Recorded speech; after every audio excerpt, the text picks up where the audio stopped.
Hi guys, this is Ritnika and you've reached MGMH Indie 101 sessions. Today we're gonna talk about code of conduct for artists, and this is more in terms of management, booking agents, gigs, and things like that. First of all, if you want to talk about general code of conduct, main thing is don't get drunk before a show. All right, that's the most important thing. Don't be late.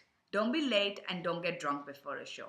That's a basic rule for every artist, okay? The biggest problem we see these days is that artists are never on time. They're never on time for sound check. They're never on time for their performance. That just shows that you are not professional. And let me tell you this from personal experience, if you're going to keep being late, the chances are we're going to stop working with you because unless you're a big hotshot, who are usually on time, by the way. If you're a big hotshot, then maybe we'll make amends. But if you are just starting out, or if you're a small to medium band, you cannot afford to misbehave and not be professional. Secondly, don't get drunk before a show.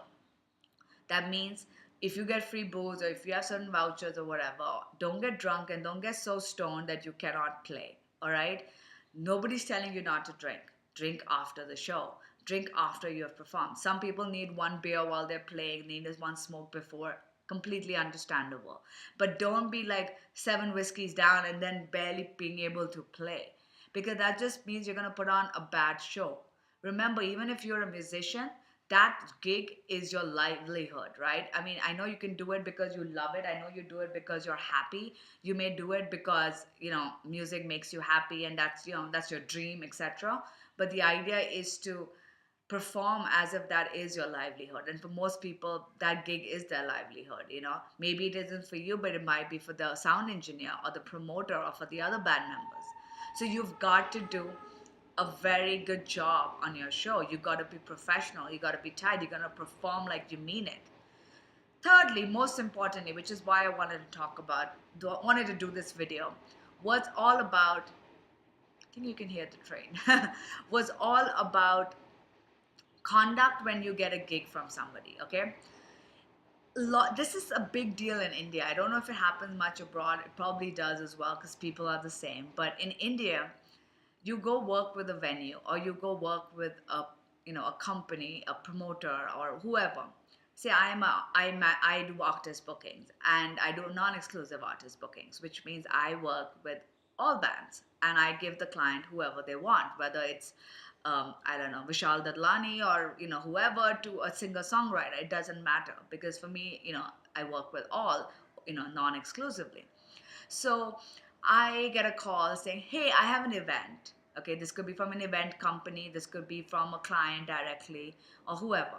I have an event. It could even be for a venue, all right? And they're like, I have an event and I need a band. That's usually the brief we get. So then you're going to be like, okay, when is the event? They give you the date. What's the event? They'll tell you, okay, it's a sit down event, whatever it is. You ask them for their budget. Most of the time, they have no clue what they want. They'll tell you they want jazz, but they have no clue what jazz is. They'll tell you they want rock, but they don't actually want rock. So they'll just basically, the idea is to understand what the event is, and then we end up pitching them what we think would work. So that's what we do. So we get the event, and we're like, okay, I think these artists will work because they come in their budget and they work. We talk to the artist and we tell them, hey, we're pitching you for such and such gig. How much would you want to charge? Okay, I'll put my cut on top. I'm going to pitch. Done. What most artists, what most promoters, what most companies, what most venues tend to do is they get greedy. Now that they have a list of artists that they know will work their event, they want to cut out the middleman. All right? Because they're like, oh, now I have the list. Why do I pay this person who I'm sure is taking a cut in the middle? I might as well go directly to the artist because I can Google them. You can't stop the companies from doing that. You can't stop the venues from doing that because they all are going to do it. Okay? This is where the artist comes in because you're going to get a call directly. Hey, same event, blah blah blah. Now you've already been told that this event is happening because the agent or whoever you spoke to told you about it, told you that they were pitching you. Here, you guys as artists need to be like, listen, I've already got an inquiry from so and so.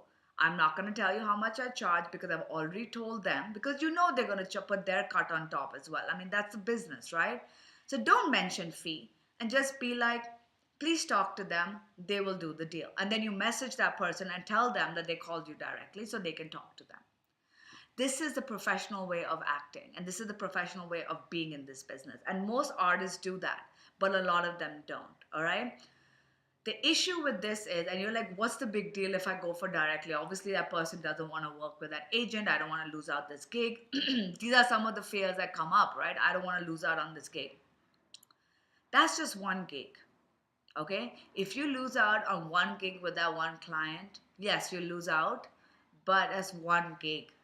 If you screw over that agent or that person who approached you, who probably works with a lot of different venues and a lot of different clients, you're breaking that relationship right then and there.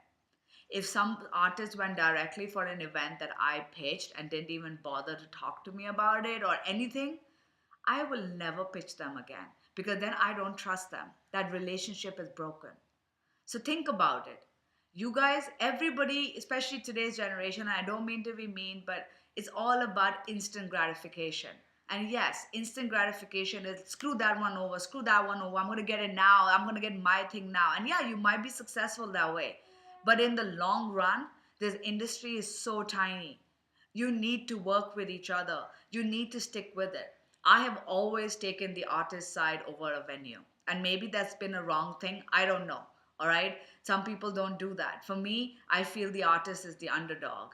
And I don't want venues and, and corporates or whoever to screw them over. That's always been my way. But for you, it could be different. For you, it may not be that way.